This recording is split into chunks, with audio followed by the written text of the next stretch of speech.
Welcome back everybody to a very special video. Today we're talking about DC Compact Comics. You know I love them. I love covering them here on the channel. Every single week when I go to the comic book store and I see a new DC Compact, it's very often that it's coming home with me. I'm actually in the middle of reading one right now, Catwoman, the Trail of the Catwoman.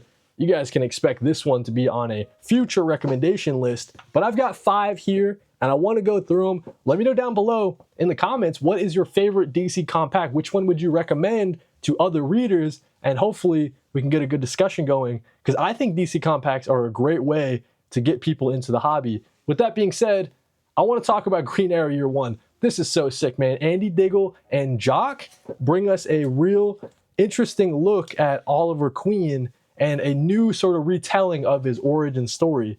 We see Oliver Queen stranded, left for dead on this island.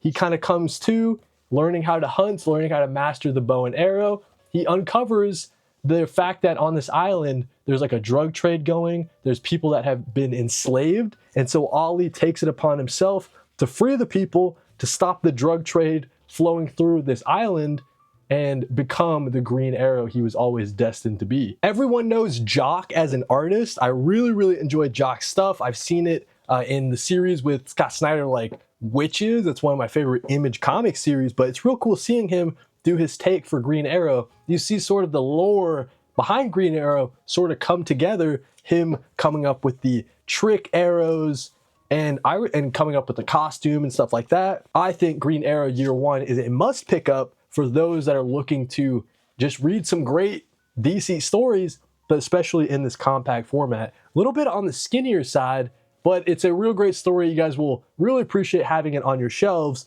Let's talk about Supergirl, Woman of Tomorrow. Obviously, this one is about to become a major motion picture. As part of the DCU, real excited to catch it. Actually, as I'm recording, it's coming out next week. But if you want to get ahead of things, go outside, go to the comic book stores and pick up Supergirl, Woman of Tomorrow and read Tom King and Bill Quee-Everly's epic story.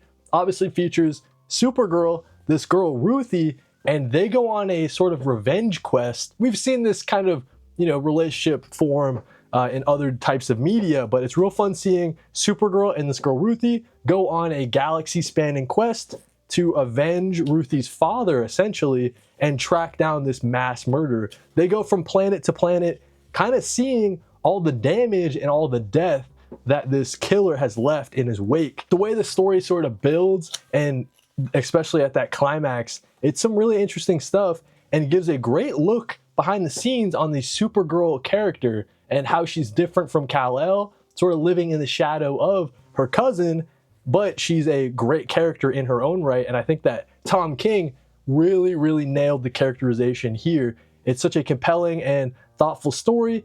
This one is one of the better Tom King stories, right? So I'm a Tom King fan myself, but I know a lot of people dislike his writing, but I think that a large majority of people, even the haters, would agree that Supergirl, Woman of Tomorrow is a story that everyone should be checking out. So there we go, Supergirl, Woman of Tomorrow, perfect in the DC compact format. This one's a little interesting because it's the beginning of the Y the Last Man story, similar to how they have some others like American Vampire, which I haven't read myself in the compact format. They also have the Batman Court of Owls saga. Those are obviously the beginnings to longer ongoing series. The same is true for this Y the Last Man story.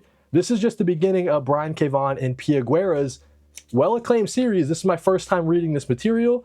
It's an interesting post-apocalyptic story, very early in the post-apocalypse, where all the men in the world have died except for Yorick and his monkey, Ampersand. And they go on this sort of quest to sort of discover and find out what does it mean to be the last man on Earth in a world filled with just women. I thought that it was an interesting kind of look at things. Maybe a little bit dated in its dialogue.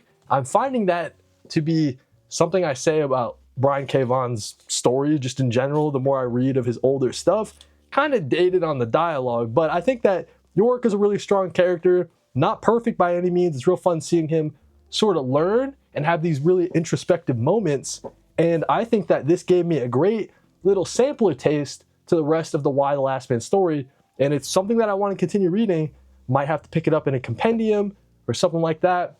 Y the Last Man makes a great $10 sampler DC compact comic. You guys know I couldn't go too long in the video without talking about some Ed Brubaker. Here we go. Gotham Central is my favorite DC story of all time. I was very excited to see it make its way to the compact format. Of course, we have Ed Brubaker teaming up with Greg Rucka. So it's not just a one-man show. They're taking turns doing the night shift and the day shift for one of GCPD's most important groups. It's focused on the major crimes. So we have Renee Montoya and a lot of other detectives. These are kind of the good cops, right? So where the rest of the GCPD is kind of corrupt, these are essentially, in theory, the best of the best. Close behind Batman, they're trying to pick up his pieces. We always see Batman, he makes brief appearances in the story, but he's always looming kind of over these cops, kind of showing them, hey, if you guys don't do your job, I'm right there to pick up the pieces, right? So obviously that gets in the cops' heads. They really want to solve some of these cases and they want to do it without Batman to prove that, hey, there are some good cops in the city. I think I mentioned it earlier. We got Renee Montoya, one of my favorite DC characters of all time. She makes some great appearances here. So you have some great balance between some great character moments in addition to some great mysteries given to us both by Ed Brubaker and Greg Rucka. It's just real cool seeing both the different flavors, seeing them pass it off, but all throughout you get this great Michael Lark art style. It's that crime noir stuff that I know and love, but it's real fun playing on this side of the law as opposed to the real bad people in stories like Criminal and so on. So there we go. Gotham Central is my number 4 pick for something that every single collector needs. Let's talk about Static Season 1. This one might seem like a out of the left field pick, but I think that Static Season 1 was excellent. It's this new origin story for Static. It's more contemporary, and it actually serves to be a more origin story for the newest version of the Milestone universe. We see Virgil Hawkins still having his lady troubles, still having some friend troubles as well. This one has a real big focus on family, which I really appreciated, as they know Virgil Hawkins is Static right from the jump, and they kind of help him through it, help him navigate these new emerging powers. So in that respect, it is a little different than the original Static story, but I still think it carries the same spirit that the original Milestone series had. It's just Static, Virgil Hawkins, trying to protect his community the best way he knows how. And it's real fun seeing the legend of Static kind of build, him coming together with his costume, him building the Static persona, and then at the very end, kind of seeing it all culminate as he saves his community. These people are just kidnapping kids with powers, so Static's got to get in there. It's just a really touching story, maybe a little bit on the younger side in terms of the plot, but I think the art is excellent all throughout. One of the coolest looks for Static I've ever seen. The costume's really cool. The art style kind of reminds me of Jamal Campbell, just a little bit, and I really appreciated that. So there we go, the last pick for DC compacts that every single collector needs. Static Year 1, Gotham Central, Y the Last Man, Supergirl Woman Tomorrow, and then Green Arrow Year 1, of course. So a nice stack of 5 DC compacts to get your collecting habit started and to fill up your comic book shelves. If you like these picks, let me know what the like down below. And if you really liked it, you can hype it. I appreciate that very much. And of course, I'll catch you in the next comic book video. Thank you guys for watching and read more comics.